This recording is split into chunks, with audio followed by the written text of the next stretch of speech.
देखो, बहुत सारे लोगों के साथ प्रॉब्लम क्या होती है कि ना तो वो सोचेंगे, ना समझेंगे, ना अच्छे से देखेंगे, ना चेक करेंगे। सोशल मीडिया पे वीडियो देख लिया, बस वियाग्रा खा लीजिए, बस ये पुड़िया खा लीजिए, बस ये भस्म ले लीजिए, ये विटामिन्स ले लीजिए और आप घोड़े जैसा स्टेमिना हो जाएगा, बस हो गए शुरू। तो भाई श्रीमान जी, ये समझने की कोशिश करिए कि पहली बात तो आप इंसान हो, इंसान ही रहोगे। ये जो घोड़े जैसी ताकत वाली बात होती है, ये एक कहीं ना कहीं एक समझाने के लिए एक स्टेटमेंट हो सकता है कि भाई आप स्ट्रांग हो जाओगे या आप पावरफुल हो जाओगे या थोड़ी सी ताकत आप में आ जाएगी। बट इसका कोई लिटरल मीनिंग कभी भी ये नहीं होता है कि आप इंसान से बदल के आप घोड़े बन जाओगे। देखो, आपको ये बात समझनी होगी कि हर इंसान की अपनी क्षमताएं, मानसिक शारीरिक क्षमताएं जो होती हैं वो अलग अलग होती हैं। ऐसे ही हार्मोन्स का सिक्रीशन भी डिफरेंट हो सकता है।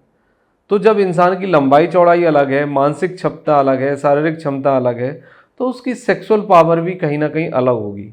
अब बहुत सारे लोगों ने ये देख लिया कि भाई पौन में 8 से 10 मिनट सेक्स चलता है, या 20 मिनट या 30 मिनट या 1 घंटे सेक्स चलता है, बस हो गया दिमाग खराब, हो गए नेगेटिव। क्योंकि आपकी अपनी पढ़ाई, अपनी समझ, अपनी नॉलेज तो कुछ है ही नहीं। कोई कुछ भी आपको बोल देता है, बस आप मिसगाइड हो जाते हो। तो अब बुनियादी बात ये समझ लीजिए आज कि एक इंसान का जो वेजाइनल पेनिट्रेटेड टाइम है, वेजाइनल सेक्स का जो टाइम है, वो 2 मिनट से 8 मिनट के बीच में होता है। और किसी का यदि 2 मिनट है तो वो भी नॉर्मल है, और किसी का 6 और 8 मिनट है तो वो भी नॉर्मल है। इसके बीच में ही आपका टाइम होता है। लेकिन यदि आपने दिमाग में ये बैठा रखा है कि आपको बहुत लंबे टाइम तक रहना है, बहुत लंबे टाइम तक करना है, तो सबसे पहले तो आपने अपने दिमाग को एक गलत मैपिंग कर ली है, एक गलत इन्फॉर्मेशन डाल दी है, और वो गलत इन्फॉर्मेशन ही आपकी दुश्मन बन जाएगी। 90% लोगों को, जितने लोग आज धक्के खा रहे हैं इस बात को लेके कि उन्हें सेक्सुअल डिसफंक्शन है, या कमज़ोरी है, या कोई बीमारी है, ईडी है, या कुछ और है, उसमें से 90% लोगों को कुछ नहीं होता। केवल परफॉर्मेंस एंजाइटी होती है, केवल गलत इन्फॉर्मेशन, गलत नॉलेज होती है, केवल वो ऑब्सेस हो गए होते हैं सेक्स को लेके, और कहीं ना कहीं उन्हें एक डिप्रेशन है और उन्हें सेक्स के प्रति एक एडिक्शन हो गया है। सेक्स को लेके वो एडिक्ट हो गए हैं। जैसे इंसान चीनी के लिए एडिक्ट हो जाता है, चाय कॉफ़ी के लिए, अल्कोहल के लिए, स्मोक के लिए, तंबाकू के लिए, वैसे ही कुछ इंसान आपको सेक्स एडिक्ट दिखेंगे कि उन्हें ना अपनी शारीरिक क्षमताओं की परवाह है, ना अपनी हेल्थ की परवाह है, ना अपने पार्टनर की परवाह है। बस उन्हें एक ही चीज़ है कि वो ऑब्सेस हैं, भाई उन्हें सेक्स करना है, बहुत लंबे समय तक सेक्स करना है। इसने रिलेशनशिप का बेड़ा गर्क कर दिया है, इससे रिलेशनशिप खराब हो रहे हैं। आपको अपने को नॉर्मल ह्यूमन बीइंग मानिए। अब मैं दूसरी बात पे आता हूँ। कोई भी फीमेल, किसी भी फीमेल को ये फ़र्क नहीं पड़ता कि आप 2 मिनट करते हैं या 8 मिनट करते हैं या 10 मिनट करते हैं। किसी भी फीमेल को फ़र्क नहीं पड़ता कि आपके पेनिस का साइज़ क्या है। फीमेल को यदि फ़र्क पड़ता है तो इस बात से फ़र्क पड़ता है कि आप कितने इन्वॉल्व हो, आप कितने अटैच हो, और वो आपके साथ कितनी इन्वॉल्व है, वो कितनी प्लेफुल है। बहुत सारे दुनिया में लोग हैं जो बहुत कम वेजाइनल सेक्स करते हैं, लेकिन उनके रिश्ते में 4 प्ले होता है, और 4 प्ले के सहारे वो अपनी सेक्सुअल लाइफ को, अपनी इंटीमेसी को रेगुलेट करते हैं। इवन 4 प्ले से खाली लोग डिस्चार्ज भी हो जाते हैं। फीमेल ऑर्गान्स पे आ जाती है खाली 4 प्ले के कारण। तो डिपेंड ये करता है कि आप कितने इन्वॉल्व हो, कितने कनेक्टेड हो, और आपकी केमिस्ट्री कैसी है, उस पर पहले काम करिए।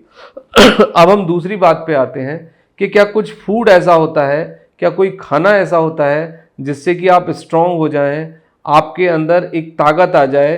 ताकत को मतलब जस्ट लाइक हॉर्स, और एक मतलब एक स्ट्रांग पावर की बात होती है। इसीलिए हम कहते हैं कि भाई घोड़ी जैसी ताकत आ जाएगी, या फिर आपको घोड़े जैसा स्टेमिना आ जाएगा। मतलब वो एक समझाने का, एक कहने का तरीका होता है। तो क्या इस तरह का स्टेमिना डेवलप किया जा सकता है? क्या सेक्सुअल पावर को बढ़ाया जा सकता है? क्या उसको लॉन्ग लास्टिंग किया जा सकता है? Answer is completely yes. लेकिन उसके लिए सबसे पहली 2 चीज़ें हैं जो आपको ठीक करनी है। सबसे पहले रेगुलर एक्सरसाइज करिए, वॉकिंग करिए, कीगल एक्सरसाइज करिए। दूसरे नंबर पे आप जितना भी आप खाना खाते हैं उसमें आप अच्छा प्रोटीन लेने की कोशिश करिए, और कार्ब्स को कम करिए। कार्ब्स को मतलब लिक्विड के रूप में कोई भी मीठी चीज़ वो आप बंद कर दीजिए। कोई भी स्वादिष्ट चीज़ जो पैक्ड में बंद है वो आप बंद कर दीजिए। यदि आप स्मोक करते हैं तो आप उसको बंद कर दीजिए। अब प्लस अब फूड के लेवल पे ऐसा क्या आप ऐड कर सकते हैं, ऐसा कौन सा फूड है जो आपके अंदर अच्छी ताकत पैदा करेगा, हम उस पर बात करते हैं। आप एक दिन के अंदर यदि आप नॉर्मल हैं, आपका फैटी लिवर नहीं है, आप ओबीज नहीं है, आपको डायबिटीज़ नहीं है, आपको शुगर नहीं है और आपका एज 45 से कम है, तो आप 8 से 10 बादाम खाइए, 8 से 10 अखरोट खाइए, 8 से 10 आप पिंड खजूर खाइए, खजूर मतलब जो मीठा वाला खजूर होता है नट्स, वो खाइए, और 3 से 4 ml दूध लीजिए और 1 से 2 चम्मच अच्छी क्वालिटी का फ्रेश क्वालिटी फैट आपको चाहिए, यानी देसी घी खाइए।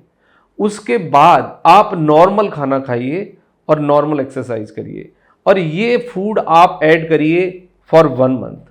1 मंथ के अंदर एक पॉजिटिव चेंज, एक ड्रामेटिकल बदलाव, सेक्सुअल स्ट्रेंथ आप देखेंगे, मेंटल स्ट्रेंथ आप देखेंगे, एक फिजिकल स्ट्रेंथ आप देखेंगे। तो ये तो रही आपके खाने की बात। यदि आप नॉनवेज खाते हैं तो आप एग प्लस मटन चिकन भी आप ऐड कर सकते हैं, उससे भी आपको अच्छा प्रोटीन मिलता है। लेकिन यदि आप एग ऐड करते हैं, मटन चिकन लेते हैं, तो फिर आपको रेगुलर व्यायाम करना होगा, अच्छा वर्कआउट करना होगा, अदरवाइज आपकी बॉडी में प्रोटीन और फैट का लेवल बढ़ जाएगा। नेक्स्ट पॉइंट आता है, आप अपने पार्टनर के साथ उस केमिस्ट्री पे काम करिए। मैं ये बात बहुत दिन से नहीं बोलना चाह रहा था, लेकिन बहुत सारे लोगों ने इस तरह के क्वेश्चन किए हैं कि अब ये जवाब देना पड़ेगा। जो लोग ये कहते हैं कि उन्हें सेक्स की डिजायर नहीं है, ईडी हो गया, सेक्सुअल डिसफंक्शन हो गया, एक्स हो गया, वाई हो गया, जेड हो गया, और उनकी उम्र यदि 35 से ज़्यादा है, यदि उन लोगों को कोई जवान ब्यूटीफुल लड़की मिल जाए तो उनकी सारी बीमारियां दूर हो जाएंगी। प्रॉब्लम ये है कि रिलेशनशिप में एक बोरियत है, रिलेशनशिप में एक बैरियर है, रिलेशनशिप में एक तनाव है। उसको आप सॉल्व करने की कोशिश करिए, उसको ठीक करने की कोशिश करिए, तब आपकी सेक्सुअल लाइफ ठीक होगी। हमने प्रॉब्लम क्या क्रिएट कर रखी है कि हम रिलेशनशिप के तनाव को डील नहीं करना चाहते, हम फ्रस्ट्रेशन को डील नहीं करना चाहते, जो हमारी ईगो बीच में आ गई है उसको हम डील नहीं करना चाहते, हम बात नहीं करते हैं, हम फोरप्ले करना नहीं चाहते। बस हर इंसान एक दवाई ढूंढ रहा है, एक टैबलेट ढूंढ रहा है जिससे कि वो खा ले और वो सेक्स मशीन बन जाए और मैकेनिकली सेक्स को परफॉर्म करे। तो ये नहीं होने वाला है। आप एक ह्यूमन बॉडी हो, आपके अंदर इमोशंस हैं, आपके अंदर एक ब्रेन है, आपके अंदर एक बॉडी है और आपका अपना एक एटीट्यूड है। तो आपको किसी भी इंसान को सेक्स ऑब्जेक्ट की तरह देखना बंद करना होगा, और अपने को भी सेक्स ऑब्जेक्ट मत बनाइए और दूसरे को भी सेक्स ऑब्जेक्ट मत बनाइए। ना दूसरे को मशीन समझिए, ना खुद को मशीन समझिए। तो 1 2 3 4 5 स्टेप्स को आप फॉलो करिए। जब आप ये फॉलो करेंगे उसके बाद सुधार होगा, और अवश्य सुधार होगा। आई एश्योर यू कि ये आप करके देखिए, आपकी प्रॉब्लम सॉल्व हो जाएगी। लेकिन ये 1 महीने आप ये चीज़ें करिए। 1 महीने के बाद यदि आपको नहीं प्रॉब्लम सॉल्व होती है तो आप हमें मैसेज करिए, हमसे मिलिए, काउंसलिंग लीजिए, फिर हम उसके ट्रीटमेंट के बारे में सोचेंगे। लेकिन ट्रीटमेंट केवल 10 से 15% परिवर्तन पैदा कर सकता है। 80 to 85% जो चीज़ें हैं वो आपके कंट्रोल में है। आपका फूड, आपकी एक्सरसाइज, आपका एटीट्यूड, आपका फोरप्ले और आपका रिलेशनशिप को ठीक करना। यदि ये ठीक नहीं होगा तो दुनिया की कोई भी दवाई आपकी सेक्सुअल लाइफ को ठीक नहीं कर सकती। Right food, right exercise, right attitude and the right foreplay solve your problem. But ये नहीं करोगे तो कुछ नहीं होने वाला। आप ये करिए, आप ठीक हो जाएंगे। Thank you very much and take care yourself.